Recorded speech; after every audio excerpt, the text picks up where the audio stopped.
네, 시청자 여러분 안녕하십니까. 하루의 뉴스를 정리해드리는 YTN 뉴스나이트입니다. 서훈 전 실장 구속 기소, 노영민 실장 소환에 이어서 오늘 박지원 전 국정원장이 서해 공무원 피격 사건 관련해 검찰에 소환돼 이 시간 현재 조사를 받고 있습니다. 이제 검찰 수사가 문 전 대통령까지 향할지 주목됩니다. 뇌물 혐의로 체포동의안이 국회에 제출된 노웅래 의원은 나를 버리지 말아달라 당에 호소했는데 민주당 단일 대우로 부결시키자니 방탄정당이냐 비판을 감수해야 하고 가결시키자니 혹시 있을 이재명 대표 소환 때는 어떻게 하나 고민이 깊어 보입니다. 잠시 뒤 나이트 포커스에서 전국 주요 뉴스들 다뤄보고요. 오늘의 헤드라인 정리해드린 뒤 체감 온도가 영하 20도 가까이 떨어진 날씨 소식 먼저 전해드립니다.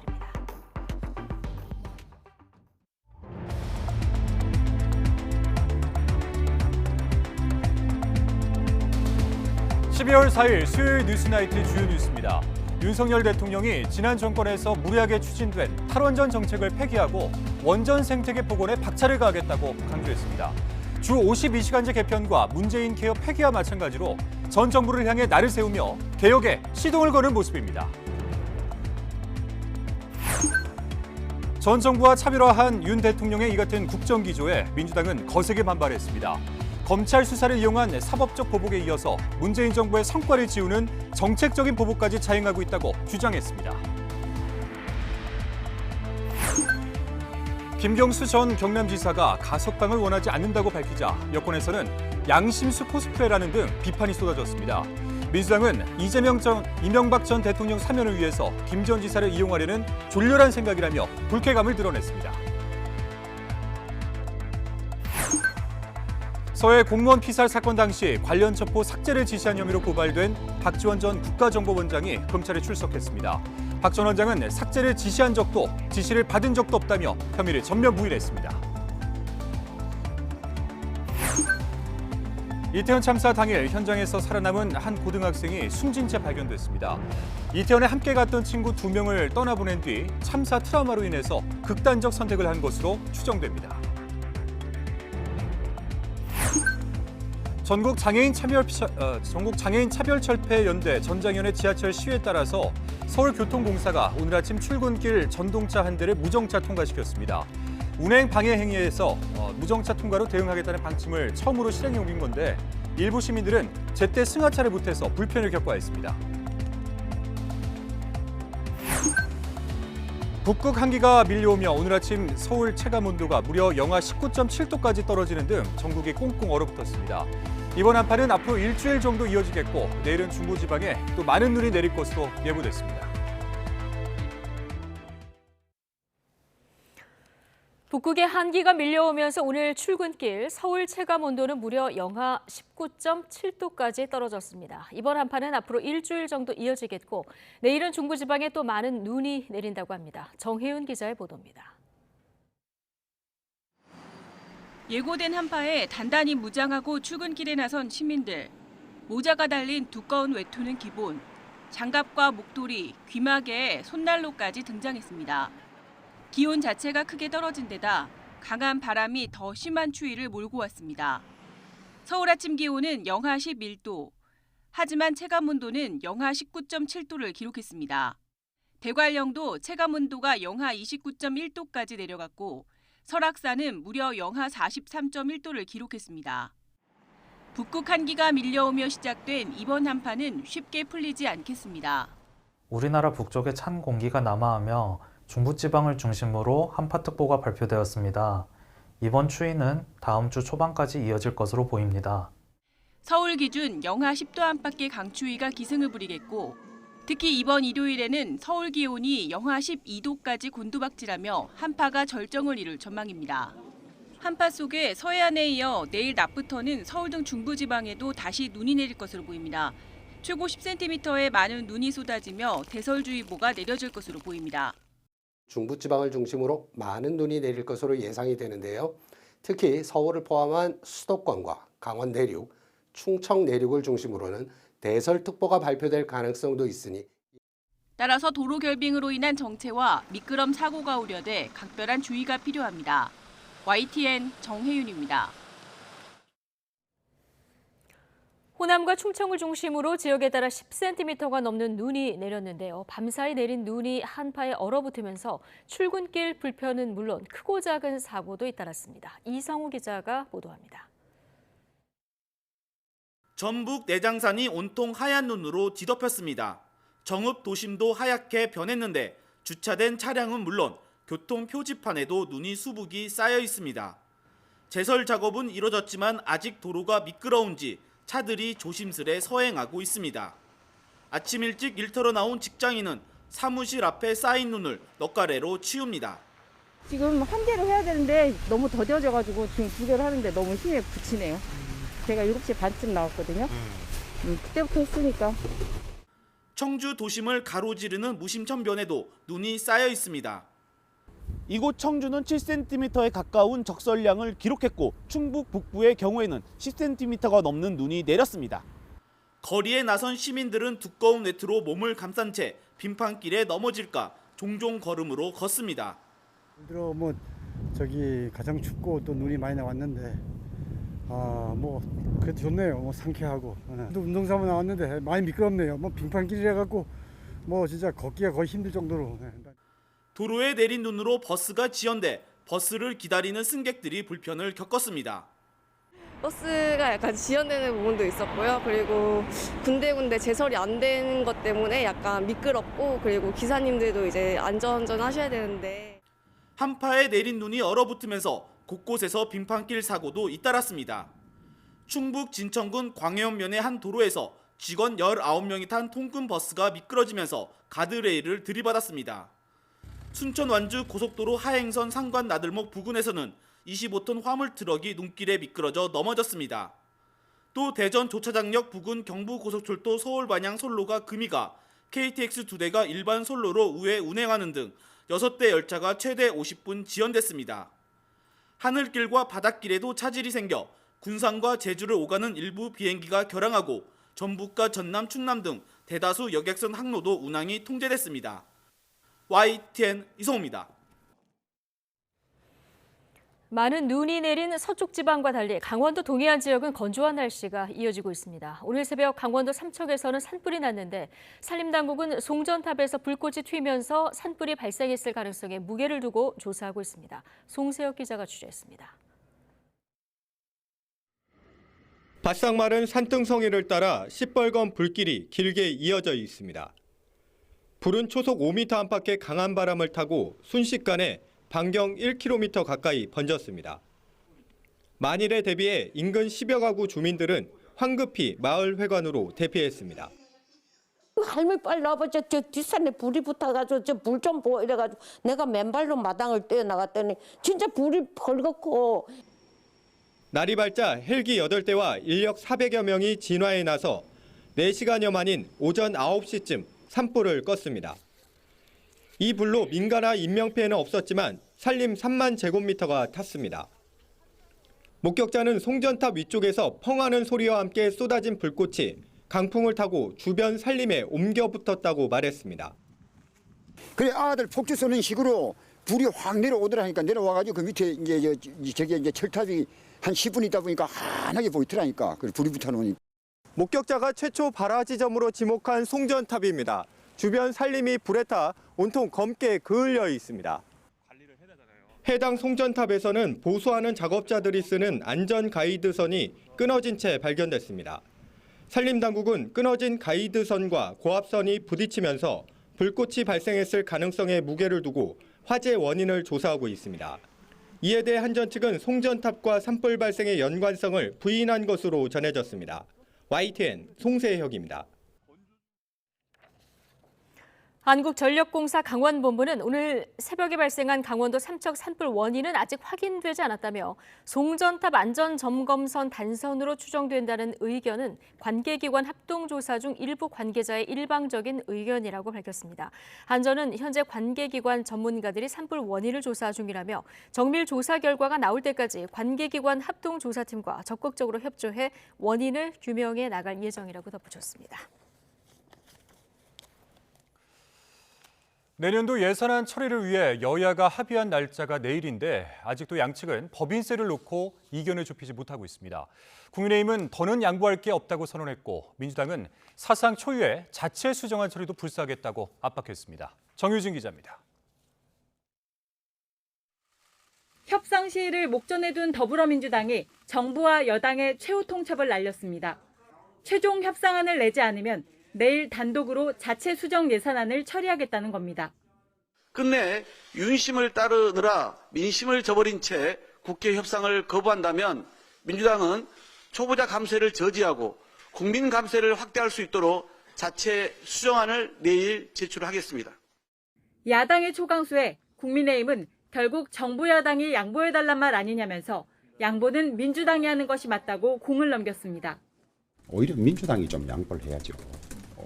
국민들이 이 정권 교체에서 윤석열 정부 일하도록 했고 윤석열 정부가 하고자 하는 예산을 첫 해는 들어줘야 안 되겠습니까? 가장 큰 걸림돌은 여전히 법인세 최고세율 인하 여부입니다. 국민의힘은 민주당이 현행 최고세율의 1%포인트라도 낮춰주면 대안을 낼 수 있다는 입장이지만 민주당은 중소중견기업 세율을 낮추는 양보안을 냈다며 물러서지 않고 있습니다. 협상이 공전을 거듭하는 가운데 압박용인 줄 알았던 민주당 단독 수정 예산안이 처리 요건을 상당 부분 갖춘 것으로 알려지면서 실제 가결될 가능성도 배제할 순 없어 보입니다. 헌정사상 유례가 없는 만큼 불명예스러운 기록을 피하기 위해 여야 모두 어떻게든 최악의 선택은 피할 것이라는 관측도 있습니다. 하지만 이번 신경전이 윤석열 대통령과 이재명 대표 간 한치 양보 없는 기싸움 양상이란 분석까지 나오고 있습니다.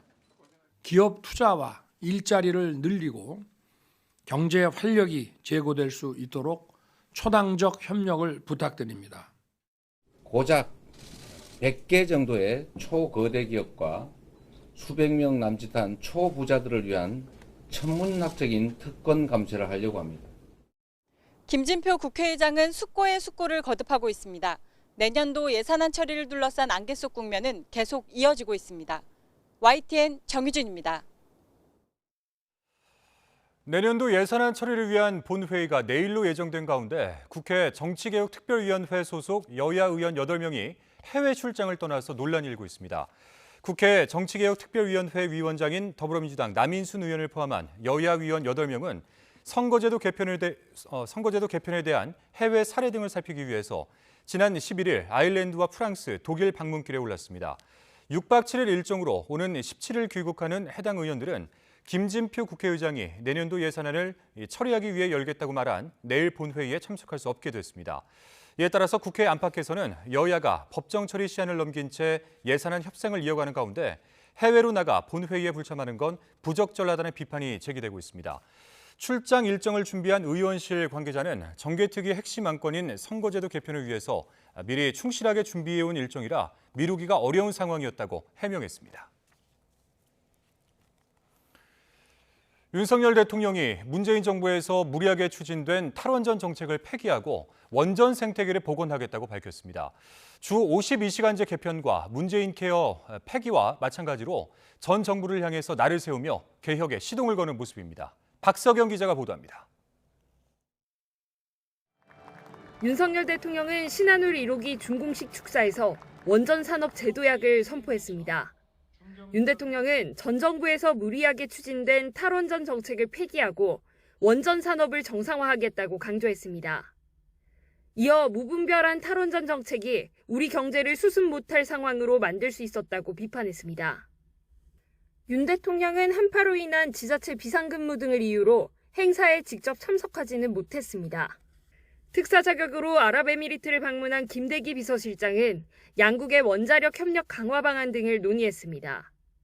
다음 달 윤 대통령의 방문을 앞둔 사전 작업이라는 관측입니다. 대통령실은 무역 적자 개선 기여를 언급하며 원전 정책에 힘을 실었습니다. 신한울 3, 4호기의 청사진을 밝히며 총력 지원을 약속했습니다. 신한울 1호기 가동의 연간 수입 대체 효과는 약 25억 5천만 달러, 한화로 약 3조 3천억 원에 이를 전망입니다. 우리 원전 산업이 다시 도약하고 세계로 뻗어나갈 수 있도록 총력 지원하겠습니다. 윤 대통령은 전날 국무회의에서 문재인 정부 당시 도입된 주 52시간제 개편과 이른바 문재인 케어 폐기를 공식화했습니다. 탈원전 폐기와 건강보험 정상화는 새 정부 120대 국정과제에도 담긴 내용인데 연일 전 정부 흔적을 지우고 작심 비판을 쏟아내며 국정과제 추진에 박차를 가하는 겁니다. 국민 여러분께 국정과제 추진 상황을 소상히 보고드리고 국민의 목소리를 경청해서 향후 국정 운영에 반영할 것입니다. 윤석열 대통령은 화물연대 파업 대처와 지지율 반등으로 얻은 자신감을 바탕으로 내일 열리는 국정과제 보고대회에서 추진 상황을 국민에게 직접 설명할 예정입니다. YTN 박서경입니다. 네, 앞서 보신 대로 문재인 케어 폐기 추진이나 주 52시간제 개편 논의 등에 더불어민주당은 거세게 반발했습니다. 이 서해 피격 수사 등 검찰을 이용한 사법적 보복에 이어서 문재인 정부의 성과를 지우는 정책적인 보복까지 자행하고 있다고 비판했습니다. 권남기 기자입니다. 윤석열 대통령이 연이어 문재인 정부 정책을 폐기하겠다고 나서자 더불어민주당은 개파를 뛰어넘어 비판을 쏟아냈습니다. 전 정부 지우기에 급급한 나머지 대안도 없이 철진한 색깔론으로 민생 정책을 후퇴시키고 있다는 겁니다.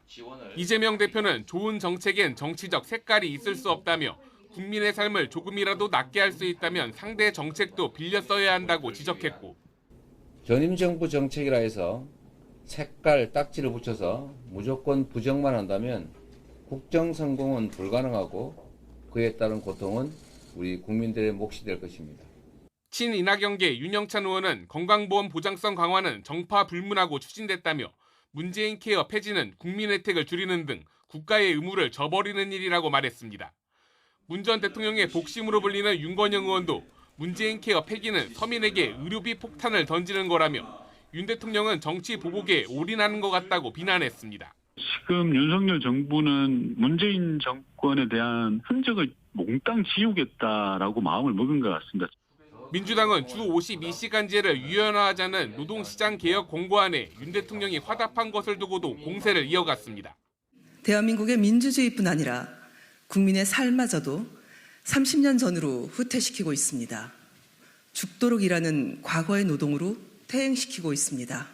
전 정부 핵심 관계자에 대한 검찰 수사를 두고 민주당이 거세게 반발하는 가운데 문재인 정부 지우기 논란까지 더해지며 정치 보복 공방은 더욱 거세질 것으로 보입니다. YTN 권남기입니다. 서해 공무원 피살 사건 당시 관련 첩보 삭제를 지시한 혐의로 고발된 박지원 전 국가정보원장이 검찰에 출석했습니다. 박 전 원장은 첩보 삭제를 지시한 적도 지시를 받은 적도 없다며 혐의를 전면 부인했습니다. 김혜린 기자입니다. 박지원 전 국정원장이 검찰에 피고발인 신분으로 출석했습니다. 앞서 모두 비공개로 소환됐던 다른 피고발인들과는 달리 예고했던 대로 포토라인에도 섰습니다. 박 전 원장은 개혁하러 국정원에 왔지 삭제하러 온 것이 아니었다며 첩보 삭제 지시는 없었다던 기존 입장을 되풀이했습니다. 또 국정원을 더는 정치의 장으로 끌어들이지 말라며 검찰과 감사원을 비판하기도 했습니다. 국정원의 병폐가 가장 피부로 느끼고 감사할 곳은 검찰입니다. 감사원입니다. 저는 문재인 대통령이나 서훈 실장으로부터 어떠한 삭제 지시도 받지 않았고 무엇도 삭제하라는 지시를 하지 않았습니다. 지난 7월 박 전 원장은 자신이 몸담았던 국정원으로부터 고발당했습니다. 재작년 고 이대준 씨가 북한군에 피살된 뒤 관련 첩보 보고서를 삭제하도록 지시했다는 혐의입니다.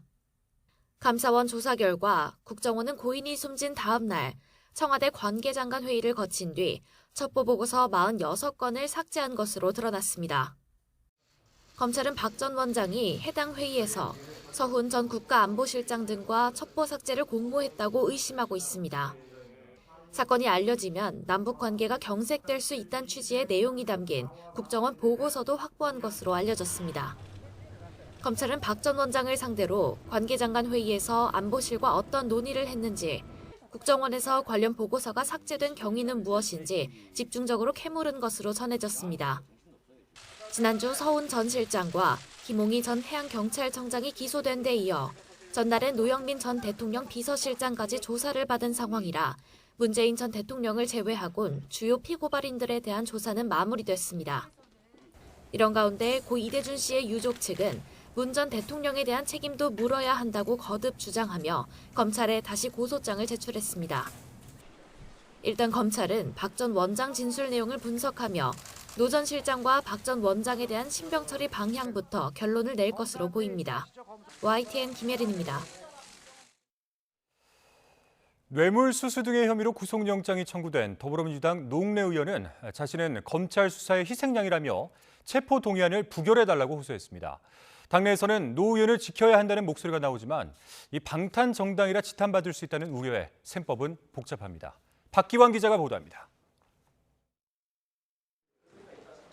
뇌물과 불법 정치자금 혐의로 수사를 받는 민주당 노웅래 의원은 국회 기자회견장에서 자신은 돈을 받지 않았다고 거듭 주장했습니다. 그러면서 부당한 검찰 수사의 희생양이라고 항변했습니다. 소신 있는 국회의원 사선으로 지켜온 양심 그리고 제 신앙에 믿음을 걸고 말씀드립니다. 저는 돈 받지 않았습니다.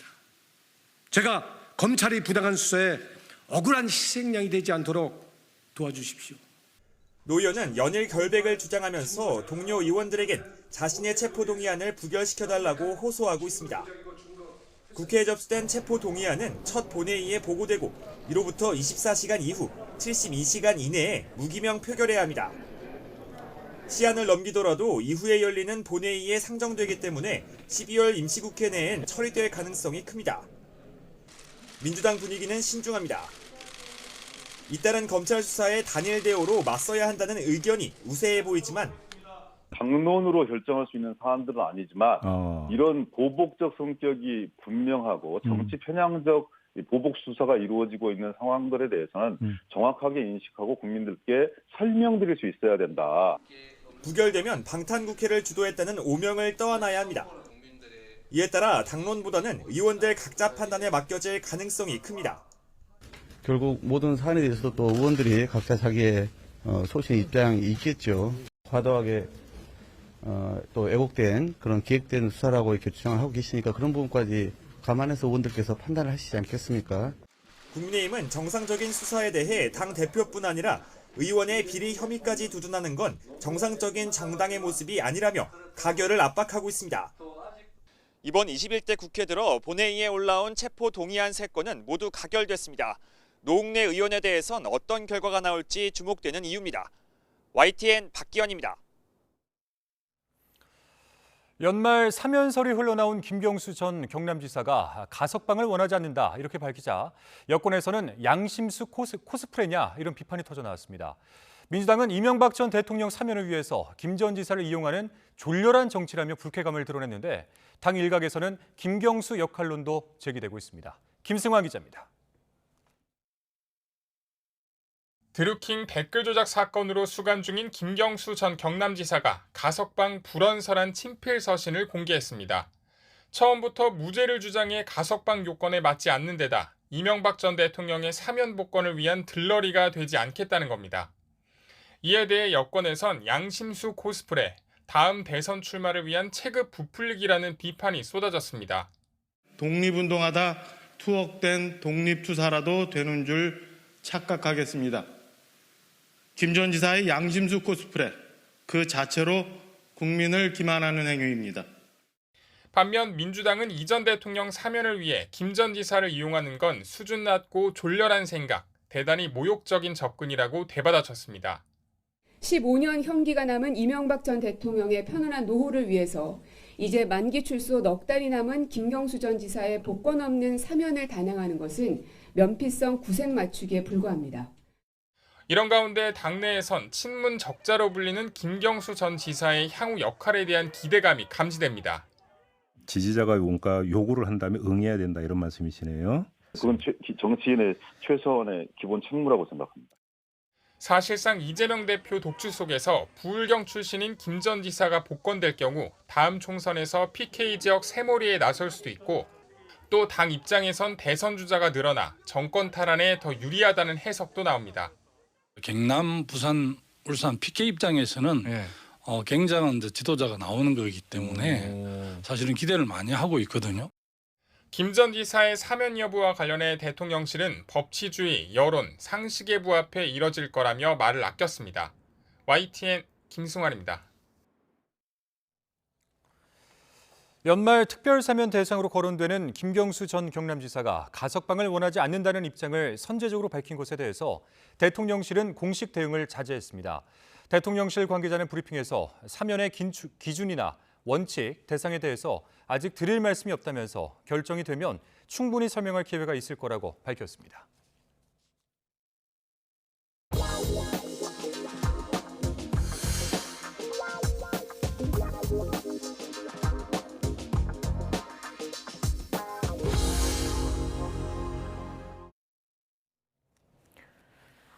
지난 10월 29일 이태원 참사 현장에서 살아남은 한 고등학생이 숨진 채 발견됐습니다. 이태원에 함께 갔던 친구 2명을 현장에서 떠나보냈는데 참사 트라우마로 인해서 극단적인 선택을 한 것으로 보입니다. 전문가들은 피해자에 대한 지원은 늘리고 비방은 절대 하지 말아야 한다고 강조합니다. 보도에 박정현 기자입니다. 서울 마포구에 있는 한 숙박업소. 지난 12일 밤 17살 이모군이 이곳에서 숨진 채 발견됐습니다. 실종 신고가 접수된 지 하루 만입니다. 이군은 이태원 참사 현장에 있던 생존자입니다. 참사 당일 이군은 친구 2명과 함께 이태원을 찾았습니다. 그런데 참사로 친구들을 잃었고 홀로 살아남았습니다. 이군 자신도 참사 현장에서 크게 다쳐 입원 치료를 받다가 얼마 전에야 겨우 퇴원했습니다. 이후 일상 회복을 위해 애쓰고 있었지만 17살의 어린 나이가 감당하기에는 너무나 큰 고통이었습니다. 이군은 학교 차원의 상담과 함께 일주일에 2번 병원 심리치료를 받아왔지만 보건복지부에서 지원하는 심리치료는 받지 않은 거로 파악됐습니다. 보건복지부는 이군이 심리지원 명단에 포함됐지만 개인적으로 치료를 받던 중이었기 때문에 이군 측의 의견을 존중해 정부 차원의 지원은 하지 않았다고 설명했습니다. 피해자 입장에선 치료 행위 자체가 부담일 수 있으므로 당사자가 거절하더라도 언제 어디서든 손 내밀 수 있는 곳이 있다는 걸 계속 알리는 게 중요합니다. 참사를 당한 분들의 가족분들이라든지 생존자분들이 가지고 있는 가장 큰 어려움은 죄책감이나 미안함을 가지고 있다는 것입니다. 근데 이것이 어떤 취약성으로 작용을 할 수가 있기 때문에 사실은 치료에 참여하시지 않아요. 또 전문가들이 강조하는 건 희생자와 피해자를 절대 비방하지 말아야 한다는 겁니다. 외부에 자극이 들어오면 트라우마는 악화하고 그만큼 일상 회복의 기회는 멀어질 수밖에 없습니다. 참사 원인에 대한 진상규명과 별개로 희생자와 피해자에 대한 배려가 갈수록 절실해지고 있습니다. YTN 박정현입니다. 참사 발생 47일 만에 이태원 참사 희생자들의 영정과 위패가 놓인 12구 시민 분향소가 꾸려졌습니다. 직접 영정을 놓고 헌화한 유족들은 희생자가 평안히 갈 수 있도록 도와달라면서도 정부를 향한 원망을 감추지 못했습니다. 윤성훈 기자입니다. 이태원 참사 희생자 158명을 기리기 위해 유족들이 마련한 12구 시민 분향소. 희생자의 영정도 유족들이 떨리는 손으로 직접 모십니다. 피부채에 사진을 걸고 국화꽃을 내려놓으면서 이제 마른 줄 알았던 눈물이 다시 터져 나옵니다. 나라가 죽인 아들이에요. 우리 아들이에요. 분향소엔 희생자 76명의 영정과 위패가 안치됐습니다. 참사 발생 47일 만입니다. 자식이 숨진 사실을 다른 가족에게 차마 알리지 못한 유족들은 영정을 놓지 못하고 희생자의 이름만 올렸습니다. 또 유족 동의를 구하지 못한 희생자들의 자리엔 꽃사진이 대신 놓였습니다. 이제서야 저희 아이들이 모습을 드러내고 추모다운 추모를 받을 수 있게 되었습니다.